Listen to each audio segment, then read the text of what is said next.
Në vitin e ri shkollor pritet që të rritet prania e oficerëve të sigurisë në institucionet arsimore. Drejtori i Zyrës Vendore të Arsimit në Shkodër, Brisela Kadia, thotë se ky proces do bazohet në një analizë të plotë të situatës në terren pas përfundimit të plotë të regjistrimeve në shkolla. Ajo theksoi se në institucione caktuara mund të ketë deri në 2 oficerë sigurie në varësi të problematikave dhe fluxit të nxënësve.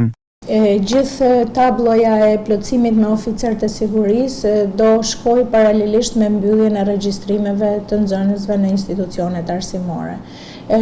Duke parë se sa efikas kanë qenë oficerët e sigurisë në ato institucione që ne i kemi patur të programuar dhe të vendosur për të shërbyer, kërkesa dhe nevoja e institucioneve arsimore vazhdon të jetë e përsëritur për të patur oficer sigurie, por e gjithë tabloja do plotësohet vetëm në momentin që do mbyllen gjitha regjistrimet. Nga një parashikim paraprak mund të kemi institucione arsimore që priten të plotësohen me oficer sigurie dhe sigurisht është një prioritet edhe i Ministrisë së Arsimit plotësimi i institucioneve me oficer sigurie dhe do rishikohet edhe mundësia që në ato institucione që kanë domosdoshmëri të plotësohen edhe me 2 oficer sigurie.